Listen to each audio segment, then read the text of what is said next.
بسم اللہ الرحمن الرحیم۔ السلام علیکم ناظرین، تمام ناظرین کو راہ دین چینل میں دل کی گہرائی سے خوش آمدید۔ حضرت عثمان رضی اللہ عنہ بن مظعون کی حبشہ سے واپسی اور مشرکین مکہ کی ایذا رسانی۔ اس غلط اطلاع پر آنے والوں میں حضرت عثمان رضی اللہ عنہ بن مظعون بھی تھے۔ وہ عرب کے قاعدے کے مطابق ولید بن مغیرہ کے جوار اور پناہ میں داخل ہوئے۔ انہوں نے جب دیکھا کہ دوسرے مسلمان جن کو کسی قریشی سردار کی پناہ حاصل نہیں تھی، قریش کی زیادتیوں کا نشانہ بنے ہوئے تھے اور ایک ولید کی پناہ کی وجہ سے آزادی اور امن و امان کے ساتھ چلتے پھرتے تھے، تو ان کی غیرت نے یہ گوارا نہیں کیا۔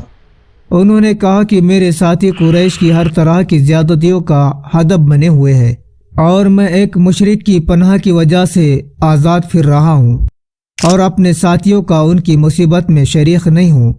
یہ میری ایک بڑی دینی کمزوری اور بے غیرتی ہے۔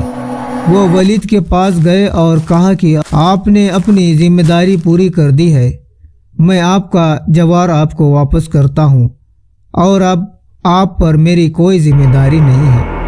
ولید نے کہا کہ میرے عزیز، کیا میری قوم میں سے کسی نے تم کو کچھ تکلیف پہنچائی ہے؟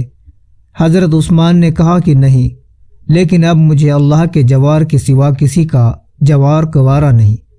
ولید نے کہا کہ اچھا، بیت اللہ کے پاس جا کر اعلان کر دو کہ تم اب میرے جوار میں نہیں ہو اور اب میں بری الجمع ہوں، تاکہ مجھ پر تمہاری حفاظت کی کوئی ذمہ داری باقی نہ رہے۔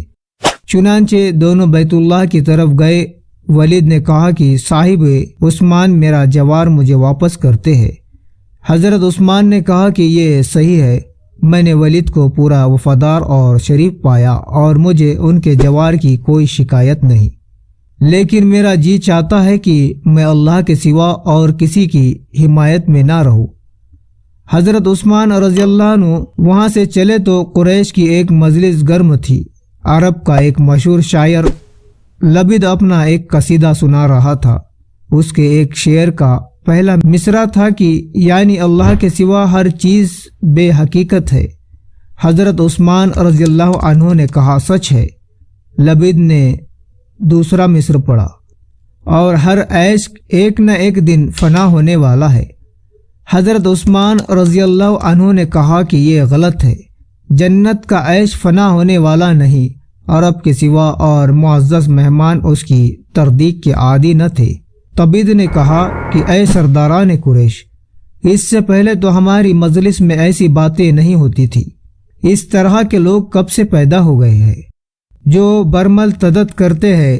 ایک شخص نے کہا کہ کچھ دنوں سے ہمارے یہاں کم سمجھ لوگوں کی ایک جماعت پیدا ہو گئی ہے جنہوں نے ہمارے دین کو ترک کر دیا ہے۔ آپ کچھ خیال نہ کیجئے۔ حضرت عثمان رضی اللہ عنہ نے اس پر کچھ کہا اور بات بڑھی۔ ایک شخص نے ان کے منہ پر ایک تماچا مارا جس سے ان کی ایک آنکھ جاتی رہی۔ ولید یہ سب بیٹھ کر دیکھ رہا تھا۔ اس نے کہا میرے عزیز، تم نے خواہ اپنی آنکھ کھوئی، اگر تم میری حمایت میں رہتے تو کیوں اس کی نوبت آتی؟ حضرت عثمان رضی اللہ عنہ نے کہا کہ میری دوسری آنکھ کو بھی اس آنکھ پر رشک آ رہا ہے اور اس کو بھی اس کی تمنا ہے۔ ولید نے کہا کہ اب بھی موقع ہے، اگر چاہو تو میرے جوار میں آ جاؤ۔ عثمان نے صاف انکار کر دیا۔ قریش دیکھتے تھے کہ اس روک ٹوک پر بھی اسلام کا دائرہ پھیلتا جاتا ہے۔ عمر رضی اللہ عنہ اور حمزہ رضی اللہ عنہ جیسے لوگ ایمان لا چکے ہیں۔ نجاشی نے مسلمانوں کو پناہ دی۔ سفار سے بے نیل و مرام واپس آئے۔ مسلمانوں کی تعداد میں اضافہ ہوتا جاتا ہے، اس لیے اب یہ تدبیر سوچی کہ حضرت صلی اللہ علیہ وسلم اور آپ کے خاندان کو محصور کر کے تباہ کر دیا جائے۔ چنانچہ تمام قبائل میں ایک معاہدہ مرتب کیا کہ کوئی شخص خاندان بنی ہاشم سے نہ کاروبار کرے گا، نہ ان کے ہاتھ خرید و فروخت کرے گا، نہ ان سے ملے گا، نہ ان کے پاس کھانے پینے کا سامان جانے دے گا، جب تک کہ وہ حضرت صلی اللہ علیہ وسلم کو قتل کے لیے ہمارے حوالے نہ کر دے۔